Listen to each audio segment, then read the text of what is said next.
Hey guys, Ash here. We are living in a pretty wonderful time, and with the continual improvement in technology, it provides us with an ever easier way to experience life. That brings me to this little guy. It's the Ricoh Theta. It's the one to kickstart the mainstream revolution, as it were, to be the first all-in-one point-and-shoot 360 camera. If someone was to hand this to you, you wouldn't really think much of it. It's a small and unassuming looking device, but while saying so, it's beautifully crafted. It houses a soft touch plastic body around a metal trim. You have the main button for the shutter on the front, and with the standby and Wi-Fi buttons on the side. The microphones are on the top and the connection points are on the bottom.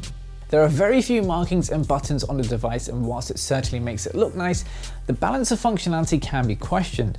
Often at times you're wondering what the various combinations of LEDs even mean. So we have a single press to turn it on and into photo mode. For video, you have to turn on with both buttons pressed, and then on the front you have the main LED, which is counterintuitive.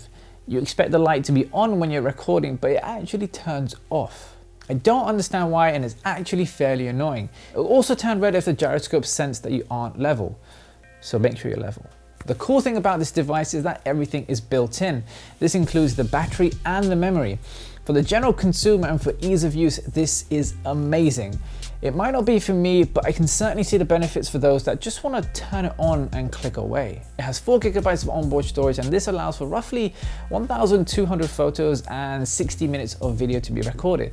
The length of each video clip, however, is limited to 5 minutes. It's not great, but it's better than the 3 minutes that it used to be. Using the device is obviously very unique, and having to consider the concept of everything being in the shot is like learning to walk all over again. Even though I know, I still take pictures not really considering what I'm doing or what I'm even looking like. So the results in photo mode are actually very good. A simple point and click is all it takes, and what you get is a surprisingly well stitched image. They're detailed and work just like the photosphere you've all been used to on Android. Through the app, you do have the ability to adjust certain parameters. Now I'm talking ISO, shutter speed, and exposure compensation.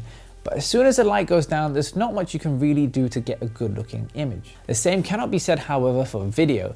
It doesn't really have the processing power to create good 360 video, which is most likely down to its size and low data rate. Just think of a 1080p frame stretched around a sphere. Once you're done snapping though, the matter of dealing with the footage is where Ricoh has a lot of work to do. macOS specifically is particularly annoying to use. It doesn't recognize the camera, so you have to use something like image capture to get the footage off. Once that is done, the Theta app is a poor attempt at trying to solve your footage. It's not just that it doesn't work, it's just very restrictive. You drag your image in, and thereafter the only options you have are to share it to social media.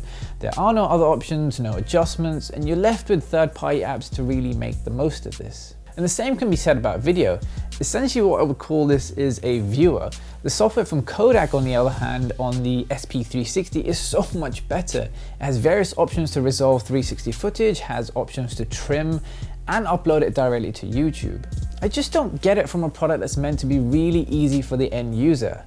Anyway, on the plus side, you can use the smartphone app as a remote to take images, view them, and even transfer them to your phone. On the video side, it's rubbish. There's no live preview, nor is there the ability to view it once you've recorded it. Overall, it is a nice all-in-one product, and if you're looking to create some cool images, then get it.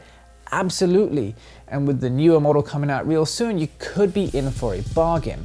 The newer model, however, does offer a higher pixel count and some other upgrades, but the video is apparently just as bad. So despite it looking like a potato cam, I can't really argue with the utter fascination it creates with working with such a unique medium. What do you guys think of 360 cameras? Do you think it's just a fad? I don't know. Let me know down below.